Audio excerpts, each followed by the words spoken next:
So the way I would handle that is they say, oh, good afternoon, sir. Look, we're just helping to distribute the vaccines and perform some PCR tests. I say, great, right. Am I obliged to take any of those? I'd ask a question, right?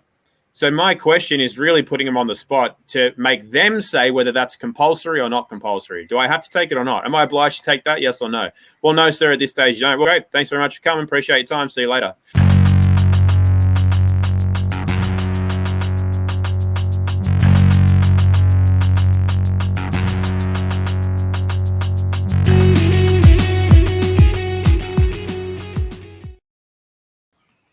All right, how you going, guys? Welcome, Cambell here from Autodidactic channel, and today we have a special guest. Most of you probably know him. We've got Tom Barnett, and we're going to have a chat about the law and what's going on with the old Jabberwocky and all that kind of stuff.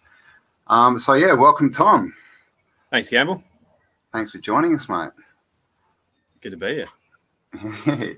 So you're in northern New South Wales, which is many people have seen what's going on in Sydney with troops and all this kind of stuff. How is it where you are? You're more in the country, obviously. Yeah, we've been. I know Byron's coastal, but we've been relatively good for since this whole thing started. It hasn't really changed much here. I mean, a bit of hysteria in the streets, but now we're, as of yesterday or as of today, whatever it is, we're in a lockdown for 7 days. And yeah, I mean, it's nothing major. I think police are out there trying to enforce it, but most people, from what I can tell, are buying into it and staying home. And then you've got our community that generally will be not doing that. So we'll see how that plays out. Yeah. Yeah. Well, when I saw that guy from Canada who went to court and basically got the courts to admit that they can't isolate the Jabberwocky V thing, which basically destroys their narrative. I mean, I was thinking, because I'm in Perth and it's kind of like there's not a lot happening here, and I thought bring in a lockdown because I want to go get arrested, and I want to go to court and make them prove what they've arrested me for. Yeah, yeah. I mean, because it's not a big thing, is it? When you get down to basics, it's not. You don't need to be a lawyer or a barrister. You don't need to study all the law and the common law for years. It's really seems to be a few basics, doesn't it? Realistically, it is, yeah. And it's all about asking questions. So you could definitely make that happen. The problem is with regards to the whole isolating a virus, I'm not sure. Excuse me, not sure that that's going to stop what is going on with. The reason is that they've got possession. Possession is 9/10 of the law. So whether or not there's a document in Australia, have you seen that one? Somebody's already asked for proof, and then the government has written them back, and it says the document you're after does not exist, but that hasn't changed anything. So whether or not it would actually change anything, I don't know. If you got arrested and went to court, they generally throw it out before it gets into court. So because they know that there's no way that they can uphold those charges. So realistically, it is nothing to fear. Getting arrested is nothing to fear at all, and your charge will be thrown out. But at the end of the day, I would love to see somebody like yourself go in and challenge that, because you absolutely have the right to do so. And if it's not in the magistrate's court, you can put it to a higher court, like a Supreme Court. You can do that. It's on the cards for anyone to do. Yeah, so just as a citizen, without being arrested, I can just write in and ask for the proof of whatever, can't I? Lockdowns, coding, whatever.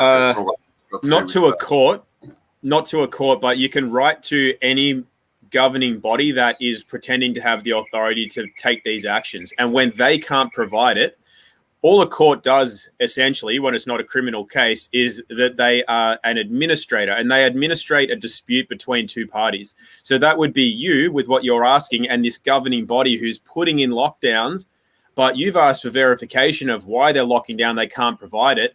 And then you might say, well, now you need to pay us money, or you need to apologize, or you need to reverse whatever you're trying to do. And if they refuse, then you have what's called a dispute, and then a court settles disputes. We run differently from Canada, and so I don't know that we would have the same result in Australia that Canada has had, but it's open to be done. And hey, why not go for it? Maybe 10, 15 people fail, but the 16th guy or girl who goes in may get that job done. Yeah. Do you think, like, asking for is it retributions?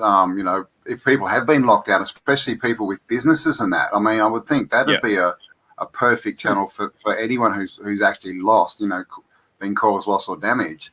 Totally, yeah. Compensation, I think, is what you'd be looking for. Retribution is when you go after somebody to belt them over the head. I knew it wasn't right, but a bit of that could be good as well, right? Yeah. So obviously, there's a lot of I guess it's more in Europe at the moment with the old passport, green passport. Is that what we're calling it? But obviously in Australia and the US, they're trying to push these codes. You've got to, the tracking stuff. And now obviously SPC and that's going to, whatever that's going to do. So what can people do if they're faced with, they've got a job and they're saying, well, you either mask up or Jabberwocky up or you're gone. How do they handle that? What's a good way to go with that?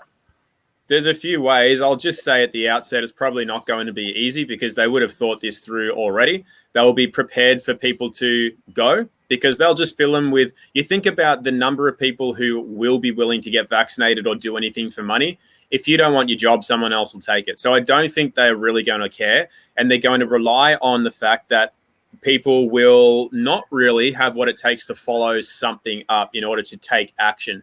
Some people will, and good on them, and they should go for it. It's not an easy road, but we'll go through what that would look like.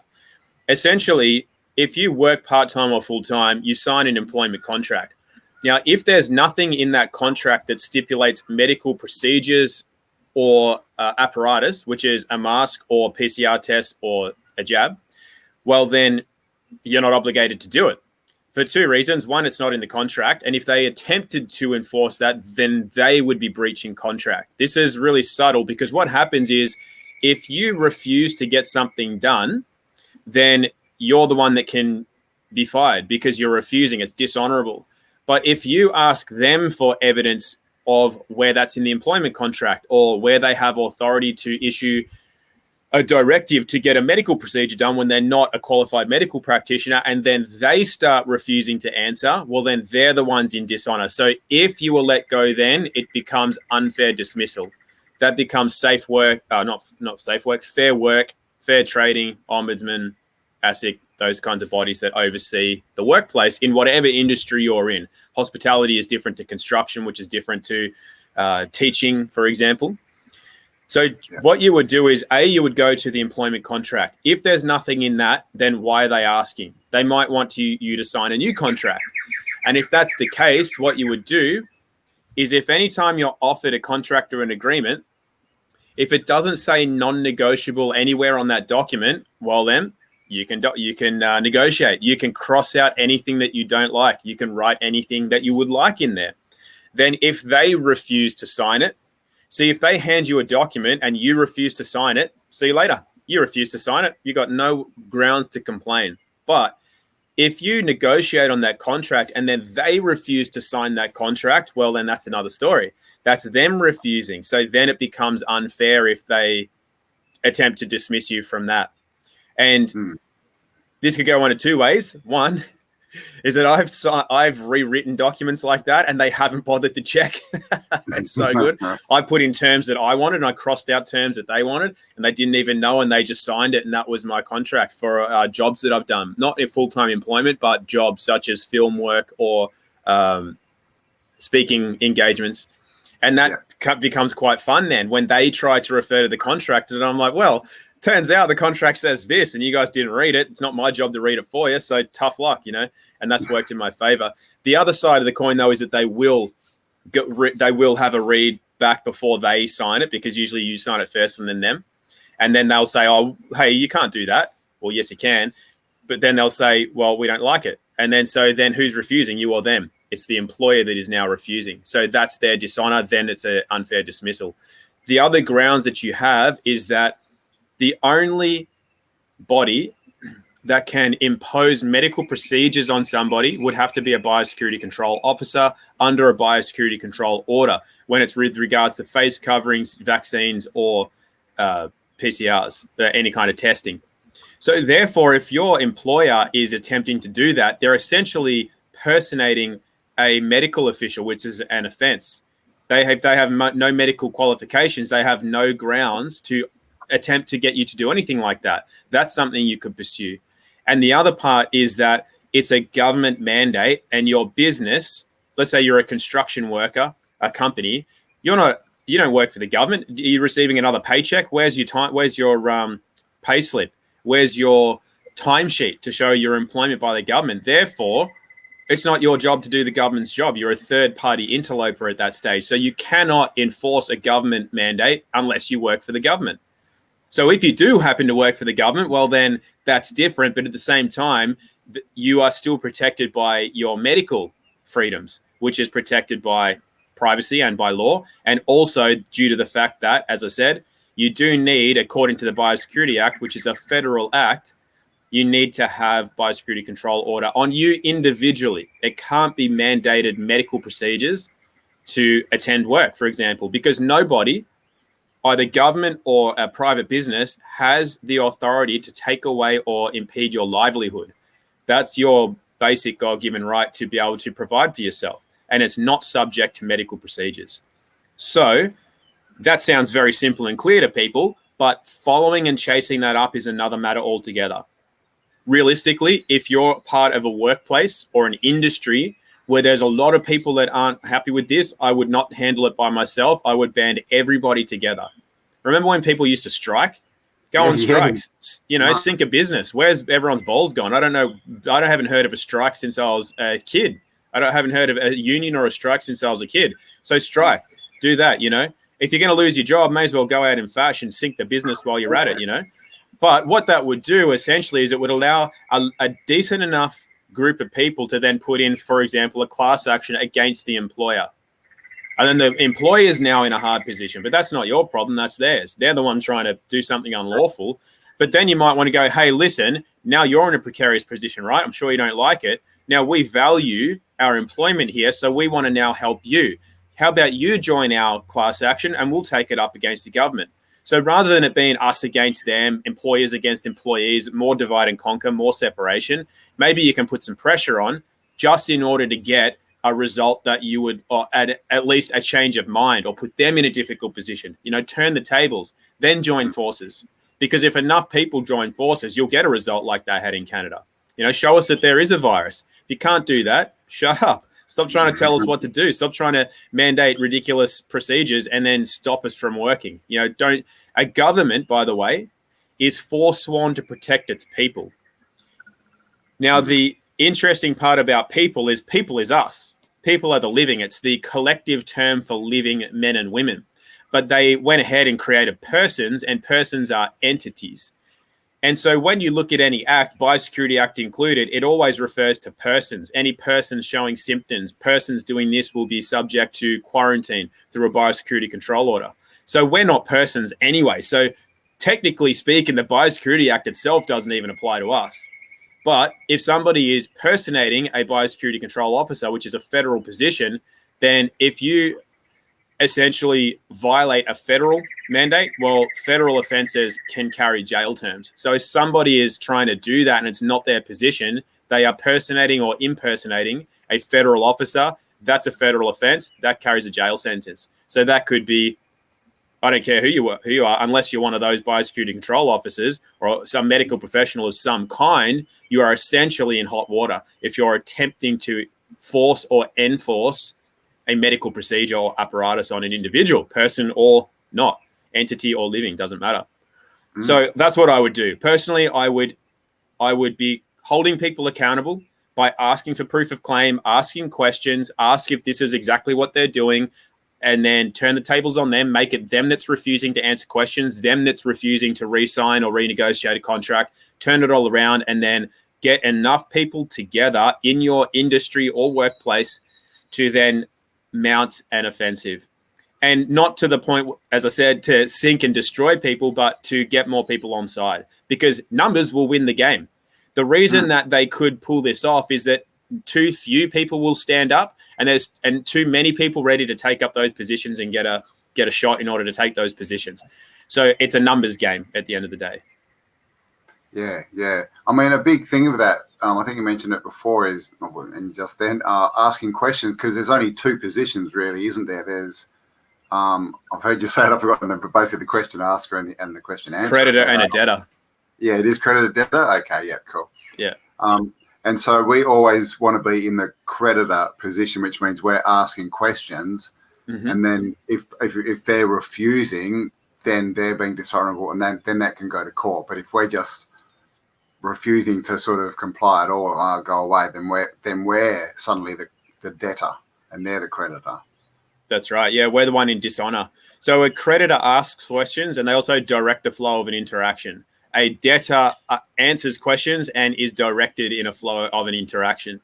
And so you could be a debtor or creditor and be dishonorable, and refusal is dishonor. So generally speaking, though, we do want to set things up where we are the creditor. So we're directing the flow of a conversation and asking the questions, or we're directing them. If somebody says to you, hey, Campbell, go stand over there, and you do it, you are following the direction. I gave the direction. I'm the creditor, you're the debtor in that role, despite no question being asked or answered. You know what I mean?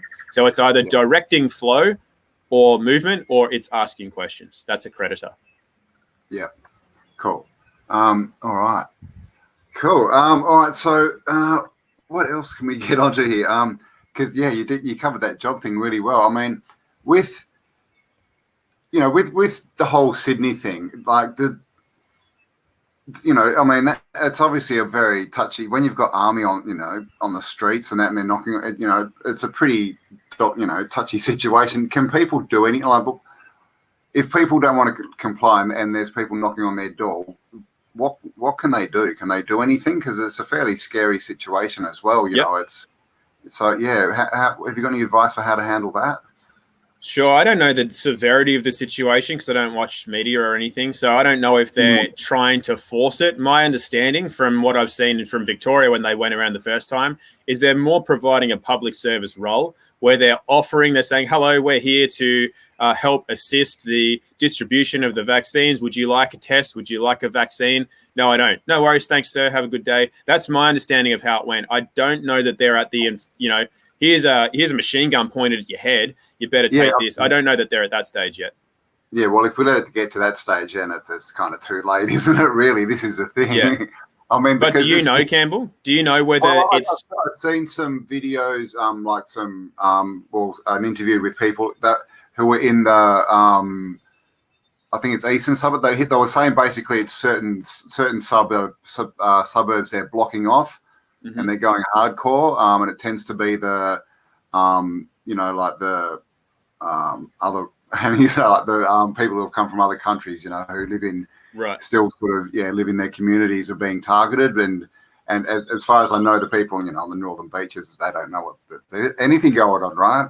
So it's this sort of division kind of thing, I guess, targeting people they think are easy targets, and the minorities we've seen, a lot of it. This is really targeted at minorities, isn't it? Like they really sort of seem to be trying to get them on board first, or getting them.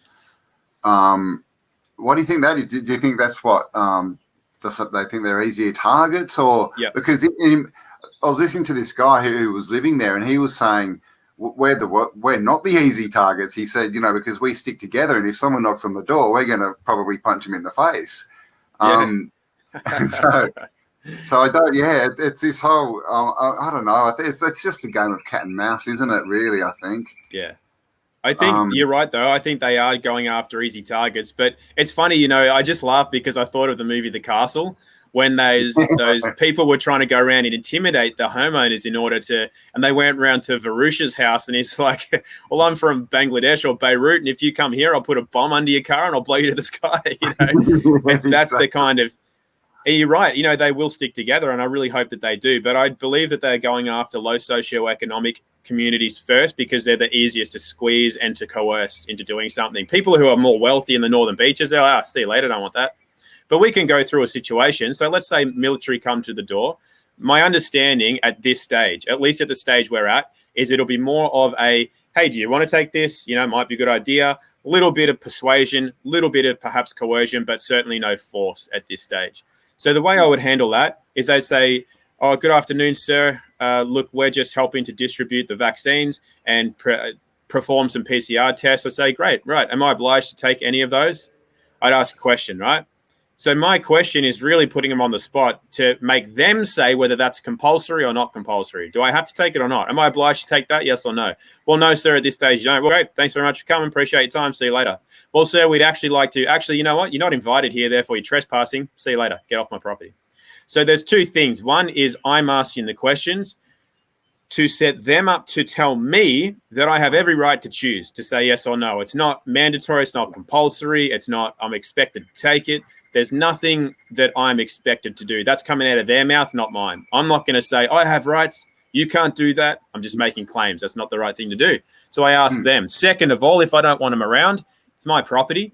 I am the either homeowner, renter, dweller, squatter, doesn't matter. Whoever's in the premises is technically the one who has right over that particular premise. So anybody that wants to come in uninvited, be they police, government, military, or Joe from down the street, they are trespassing.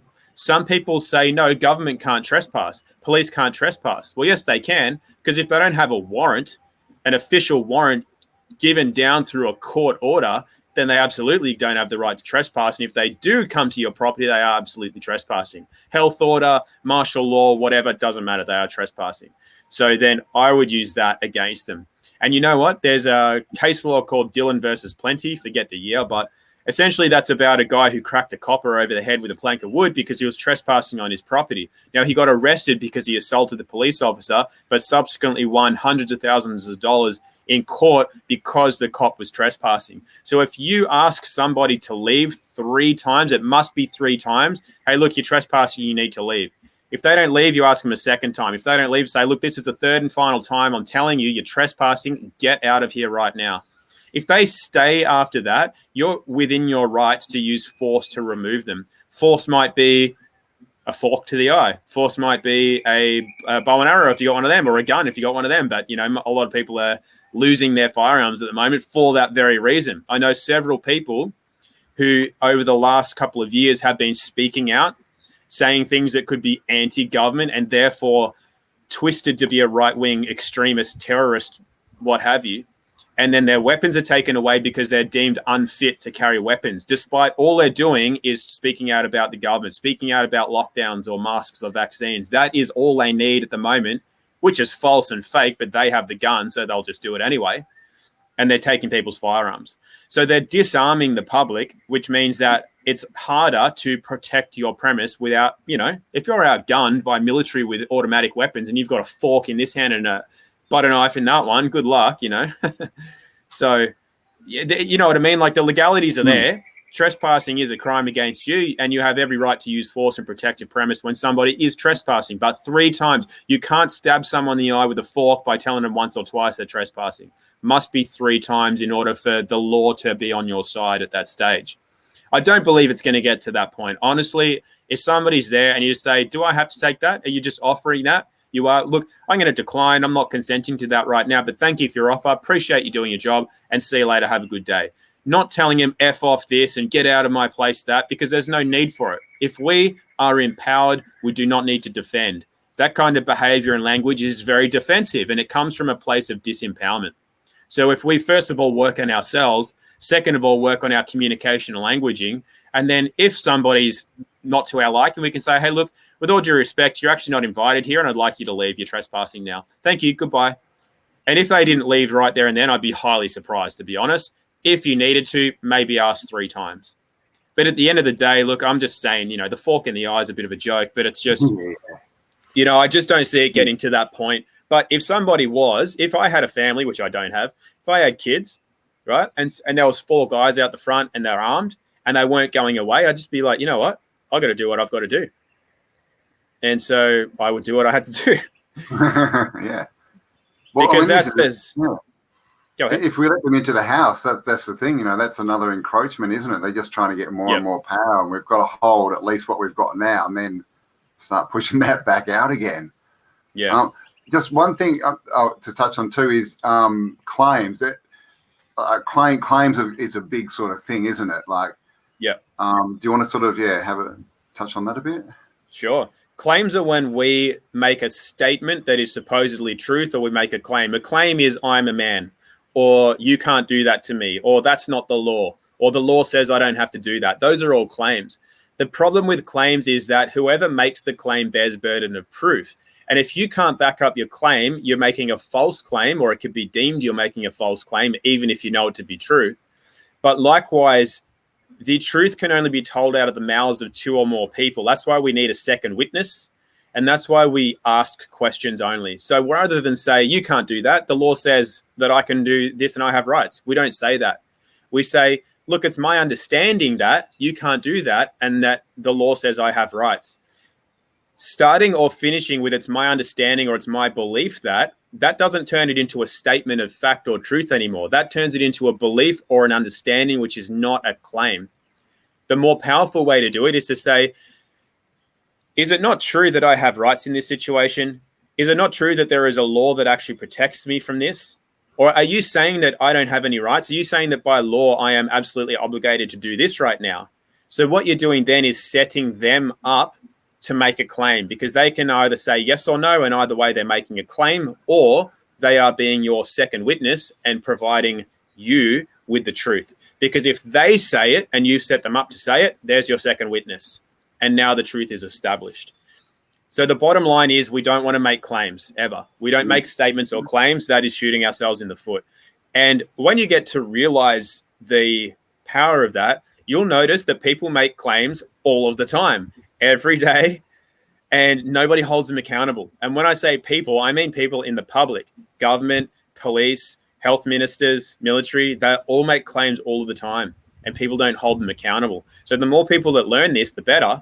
Because then when somebody says, well, you're being irresponsible for not wearing a mask, you could spread disease. Instead of trying to defend it and say, no, but the CDC says that, and let me send you a graph to show you how many things. You don't do that. That's defending and that's making claims. You just go, really? That's an interesting claim. Do you have some evidence for that? And then it's all, you just have completely taken the power, and it's all on them. The onus is now on them because they made a very bold claim, and now it's up to them to back it up. But currently people aren't getting him to back it up. That's essentially what this guy in Canada did, was said, look, you're making a lot of claims that there's this killer virus flying around, coming down chimneys, eating everyone's cookies, and then infecting him, right? Somehow that's possible. So then he said, just show us that there's proof that this so-called virus exists. That's asking for proof of claim. So now the government had to turn around, or the health department, whoever it was, and say, well, actually, we don't have proof of claim. Therefore, everything that is relying on that claim falls down. Lockdowns fall down, mask mandates fall down, vaccine mandates or offers fall down based on making a claim and not being able to back it up. So you mentioned before that someone in Australia has pretty much done that and got the government to admit that there is no proof. Can that be used by other people, like as a sort of reference? You know, is that something good to sort of, you know, if people are sort of worried, and then you can say, is that your claim? And they have to prove it, because then you'd have the evidence. And I mean, that pretty much stops them having any power, doesn't it, at all, over any enforcement? Technically. With the V, technically. And I guess that's the whole thing, isn't it? It's all technical. See, what you could do is, this is it. I've screenshotted it. I'll read it out for you if you want. Yeah. I'll just read you the basics of it. So basically, it's Australian Government Department of Health. That's the emblem up here. So it's the Department of Health for the Australian Government. Says Department reference FOI 2541. FOI is freedom of information. So we always have the ability to ask for verification of any claim through freedom of information in pretty much any country. So it says notice of decision. So this then is a legal notice. Whenever it says notice, you only have to write the word notice and it becomes a legal notice then. So then it says, I refer to your request received by the Department of Health, the department, on 20 July 2021, seeking access under the Freedom of Information Act 1982, Commonwealth, to the following. Documentation held by the Australian Department of Health, Therapeutic Goods Administration, or other relevant government department on the following. 1, documentation proving isolation of the SARS-CoV-2 Delta strain, which is confirmed by means of a purified viral sample being imaged with an electron microscope. 2, documentation, a controlled scientific experiment in humans or animals, where the isolated SARS-CoV-2 Delta virus sample, mentioned in point 1, is exposed to healthy humans or animals and shown to cause disease, COVID-19. So then FOI, Freedom of Information Decision, I'm authorized under subsection 23, Part 1 of the FOI Act to make decisions in relation to freedom of information requests. I'm writing to notify you of my decision in response to your request. Appropriate steps have been taken to find the documents referred to in your request, including consultation with relevant departmental officers. I'm satisfied on the basis of consultation undertaken that the department, including the Therapeutic Goods Administration, does not hold any documents referred to in your request. As a consequence, relying on Section 24A of the Freedom of Information Act, I cannot provide access to the documents you requested. So what they're saying is that they don't have that. And you could use that.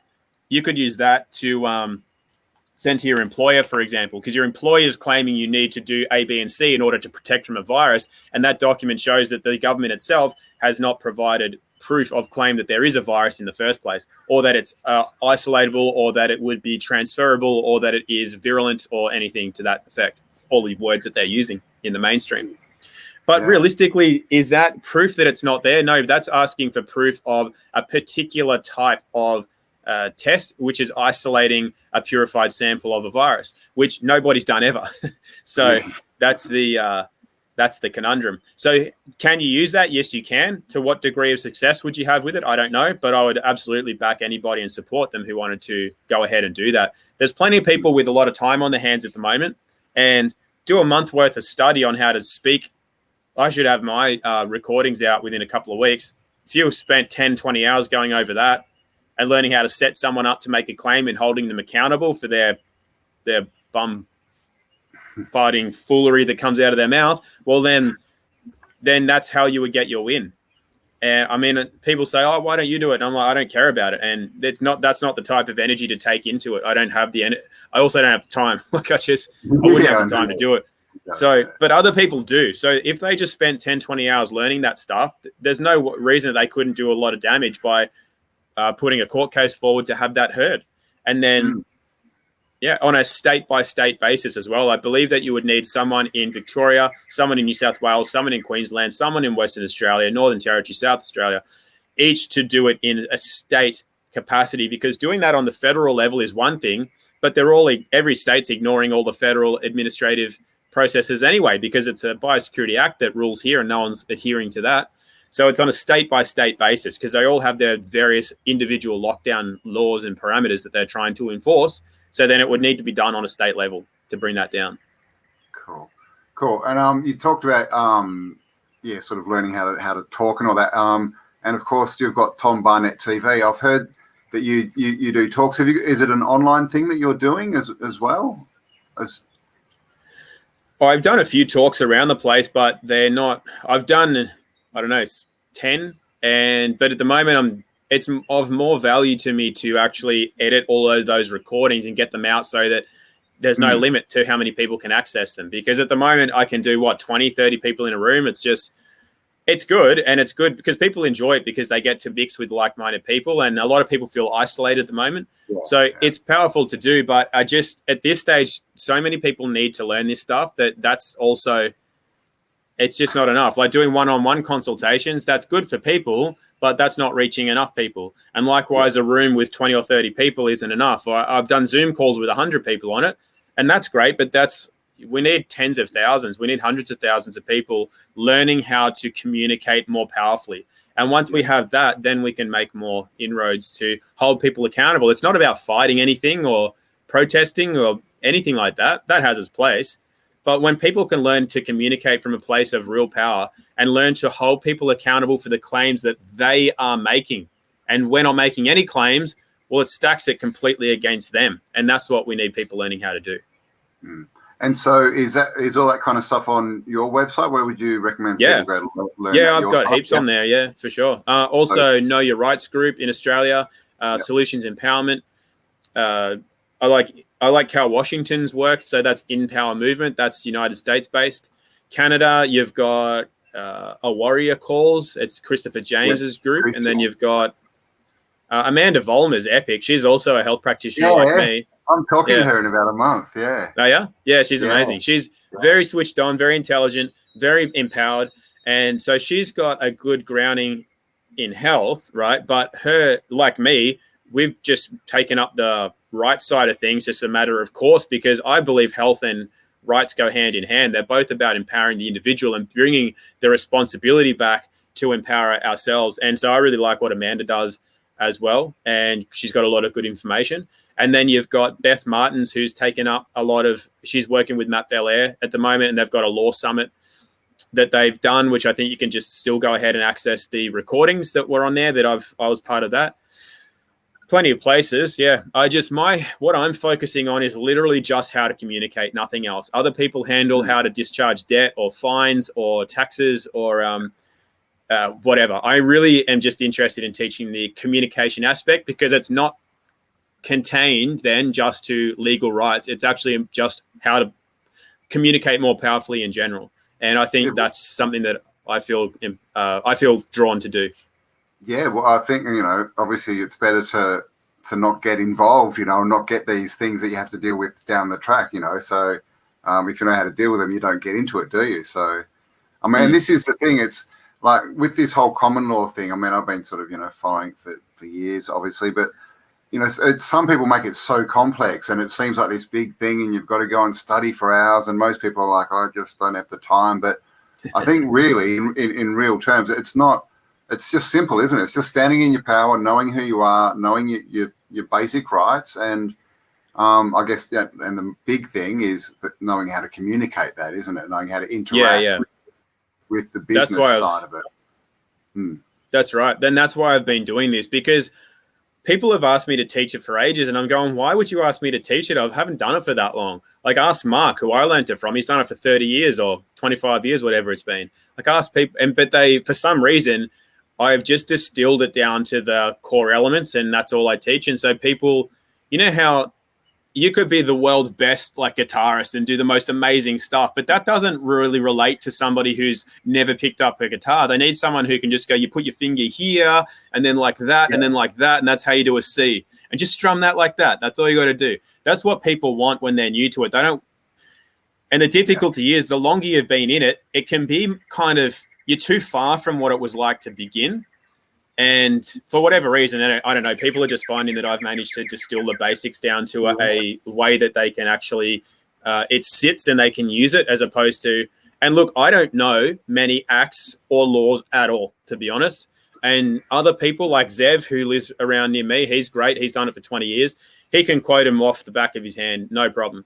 But what I do is I've figured out that I don't need to know them, because I'm not making any claims in the first place. Someone else is. So all I have to do is I just have to say, are you sure that there's no act, code, or legislation or law that actually protects my rights in this matter? Whatever that matter is, giving my name, scanning a QR code, whatever it is, because they're the ones making the claim. I'm not. They're the ones saying it has to be done. So all I have to do is say, are you telling me that that's a law? Can you tell me can you show me where that applies to me? I don't have to quote section this, subsection that of whatever code of 1982. I don't have to know that. I only have to ask them to establish the fact that there absolutely, definitely 100% is a law that I personally am bound by and have to follow. That's what I'm asking them to do. And they can't do that. So that's all I've really been doing and been successful in doing it that way. But that's not to say that it doesn't have value. Some of these common law guys that have been in the game for years and years, I've got a lot of respect for that, because that also has a good effect. So what I guess I'm trying to do is just teach people the rules of commerce and how to communicate more effectively. And from there, once you've got that, that's your basis to then go ahead and learn about, what are all the legal, what do all the words mean? What's the legal definition in legalese? What act, code, or statute, and what section of that supports this way of thinking or that right over there? It's certainly useful, but I've just found that more people, when they're at a beginning stage, like you said, it's like, I don't want to pick up a law dictionary. I'm going to sleep before I even open the cover, But some people really enjoy that, Some people, give me that book, let me devour it. And but we're not like that, but some people are. So they're the type of people that should pursue that, absolutely, because it's valuable to do. No, I agree. Everyone, if that's your gift and that's what you're into, then go for it. But ultimately, we need to know who we are, right, and where we stand, and this sort of thing between and you mentioned at the start, the people v the persons. Is there any sort of rules, like how do we, because obviously we're men or women under common law, And their trick is they always trick us into thinking that we're under the corporate law. So how do we interact? Like, how do we? Because obviously, the corp, there's still benefit for using, that title in the corporate sector. So how do we sort of, bridge that gap and act as a man or woman while talking or while acting in the corporate world? It's based on reserving rights. You reserve rights either verbally, you say, well, thank you, but with all due respect, I'm reserving my rights today, thank you. Or if you sign or write something, you would sign all rights reserved under your signature. They're the two main ways, simply reserving rights, because only a man or woman has rights to reserve. Everything else, benefits and privileges, they apply to creatures of statute / entities / slaves. They don't apply to the living who have rights. So by virtue of signing all rights reserved, or by saying verbally, I reserve my rights, does a slave have rights? Does an entity have rights to reserve? They don't have it. So by virtue of reserving rights, you are putting yourself in that standing. And I guess they would have to reject that to make it, but I mean, that's not going to happen, is it? So it's no, they'd have to provide proof. They'd have to provide proof of that.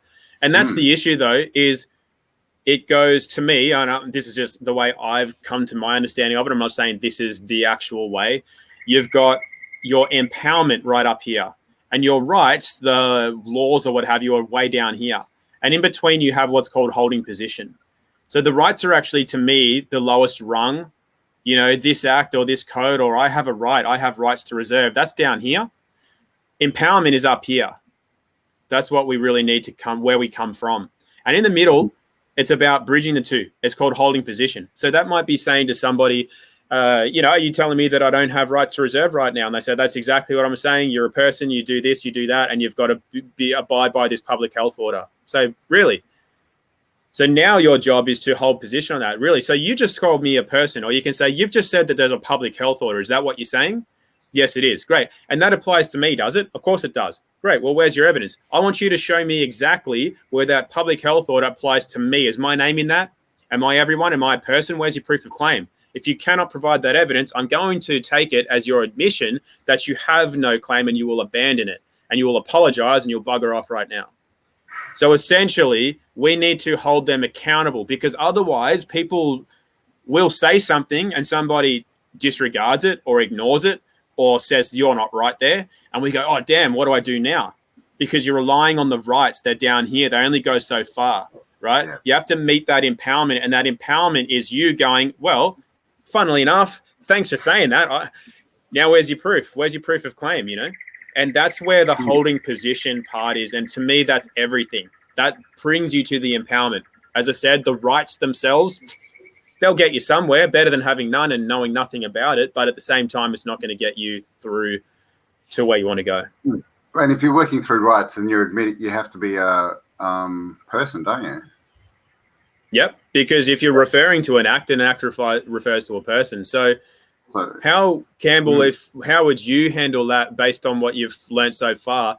If I was asserting that you are indeed a person, how would you handle that without making a claim? I just say, really, is that your claim? Have you got proof of that claim, that I'm a person, and that anything you're saying relates to me as a man? Yep, but you're right on the money till that last thing. You just said me as a man. So that's what I was getting at, is essentially, how do you put your standing as a man rather than a person? That's the question. Without saying you're a man, because you can't say it. You're babbling if you say that. Yeah, okay. So if I did to just edit that last bit off, I did well. So it's basically just asking questions. And because as soon as we say I am or I do or whatever, we're making a claim. Yeah. So the way I do it is I say, hey, listen, you're telling me that public health order applies to me, right? That's what you're saying? You go, yep. Say, great. Look, before we go any further, I'm not disputing that at all. I'm not refusing or resisting anything. But I just want to know, before we go any further, do we have agreement that I'm a man? And they'll go, what are you talking about? And I'll say, that's not the answer to my question. That's a yes or no. Do we have agreement that I'm a man? That's the second time I've asked you. You might have to ask 3 times and get agreement that you are indeed a man. Therefore, it's coming from their mouth, not yours. So we would never say, how does that apply to me being a man? then we're asking a question, but we're putting a claim in there. We've got to be careful with that. Yeah. And so that's why I'm really glad you said that, because that's probably what 99% of people would say. And when they can hear this in this interview, they'll be going, oh, great, because I would have said that. It's really, I think it's one thing to hear somebody say what you should say, but it's really important, I think, for people to hear somebody say something that they probably shouldn't say and have it be picked up, because that's what most people would have said. Yeah. Yeah. Well, this is the thing. I mean, we're programmed to do that, aren't we? This is how we're sort of, it's everything is claim. Oh, I'm this, I'm that, I'm that. How dare you? Rah, rah, rah. It's like in these English protests when they go along and they chant freedom. I just think, what are you doing? Like, what does that mean? Freedom from what? Aren't you free already? Like, what, so. Yeah. That's the thing. When you protest something, I'm not knocking protests. I think there's a lot of value in it, because you see, it shows the numbers. It shows others who are on the fence. Oh, well, look how many are out there. I can join them. So it has its place in that regard. But if you're protesting something, you are pro-test, and then you also are affirming whatever is going on, firstly, and you're essentially saying you don't have rights or freedoms. Because if you're like, no, we want rights, we want freedom, it's like, well, you're just affirming you don't have it. Freedom and rights are a state of being. You're a free man by a state of being. It's not something you say. It's something that you are. And it comes out of you in various ways. You can say, I want an apple. And if you're a man who knows who he is, you will also be communicating, I know who I am and I have freedom, therefore I will eat an apple. But you don't say it in exact words. It comes out from who you are. So it's that first and foremost to me. Yeah, so it gets back to the whole, knowing who you are, going inside, sort of really, really defining who you are and what you stand for, and understanding that you're powerful, and no one has the rights to tell you what to do, unless you've signed and agreed. So awesome. Unless you give it away. Yeah, you have to give those rights away willingly to somebody else. Yeah, right. That's pretty much the game, isn't it? Yeah, it is. Excuse me. Oh, I was going to actually ask you, what do you think the best sort of the best thing to do going forward is? But I think you've answered it. It's really just the basics, isn't it? Learning, like you said, communication, who we are, where we stand for, the difference between, people and persons. But it's not a lot. We don't need a lot. It's just learning to ask questions and not make claims, really, I think is the big takeaway from that, isn't it? Yeah, for sure. That's it. It's really just learning that, because we are, like you said, we're indoctrinated to communicate a certain way. And it's fine in the private amongst your family, your brothers and sisters, your friends. If you're spoken to or asked a question, you answer it. It's polite. It's impolite to not do that. But in the public realm, when we're dealing with government, then that's the opposite of how we want to communicate. So what would be deemed impolite in the private way of communicating is actually honorable in the public way of communicating. So we're a good boy or girl if we answer a question. And we're also indoctrinated to give ourselves up to authority. The parents telling us what to do or smacking us if we don't do it. The teachers telling us that if we don't do that, we'll get a rap over the knuckles, or go and stand in the corner over there with a dunce hat on, or you're expelled or suspended from school. So we learn to bow down to authority. And therefore people today don't feel like standing up and speaking to a police officer and holding them accountable, because they've got this inner child that's been traumatized that is still 6 years of age or something to that effect, who is dealing with that police officer. It's not a man who's 40 years old or 50 years old. It's a 6-year-old boy who's been traumatized that is attempting to communicate, and that's not a powerful place. So part of this is learning to move through and deal with past traumas, and to allow that child to grow and mature and to go through a rite of passage to become a man or a woman. And therefore we can come into our power as an adult and see somebody for what they are, a public servant, somebody in a uniform who also has a kid or several kids, a family to look after, and who doesn't have any power over us except for the power that we give them. That's what a child does. A child needs somebody to govern them because they can't take responsibility for themselves. They die. An adult takes responsibility for themselves and what they create moment to moment. So all we need to do is stop giving our power away, which means stop making claims, stop babbling, stop answering questions. Do the opposite. Don't babble. It's make very clear and concise directions, ask questions, and hold people accountable. That's what an adult does. And you have every right to do that as an adult. You have every right to question government, police, military, anyone, your boss, anyone. And if they turn around and try to make it difficult for you, well, then now they're going against their code of conduct, either as an employer or a police officer or government. And you can hold them accountable for that. Do you learn how to do that immediately? Not necessarily. Learning how to communicate differently after 20, 30, 40, 50 years of indoctrination can take some time to undo, but then that's part of a personal growth journey, and every day is a good day in that regard. I suppose groups are really good for that too, just role-playing, right? Just actually doing it and going over it. Because I know there are a few common law groups starting to pop up all over the place. So, yep. Yeah, definitely. Role-play is the best. Role play, when I do workshops or I do them on Zoom, everyone's favorite part is the role play. Well, not necessarily, because people get super nervous role playing but at the same time, it's the most powerful thing. I honestly believe you'll learn more in 3 minutes of role playing than you will in 3 hours of a lecture. Yeah, for one, you're doing it, aren't you? And if you're going to be nervous role playing, right? Get it out of you, because you don't want to be nervous when it's actually the real thing. That's right. And I think that's where a lot of people go wrong. You can learn all this stuff, like you said. You can watch, webinars and read books, but that's different to actually being in the situation and having to stand in your power. And so, yeah, we definitely need to sort of grow up a little bit, I guess, don't we? Learn how to talk and really sort of start to get our stuff together. Yeah, we do. And forming groups, like you say, I think is very powerful for people to do, and to do that regularly. It's not something you can't take 3 guitar lessons and then go play a concert.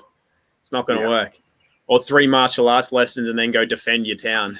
It's just not going to work. But if you do it diligently and daily for a couple of months, honestly, that's enough.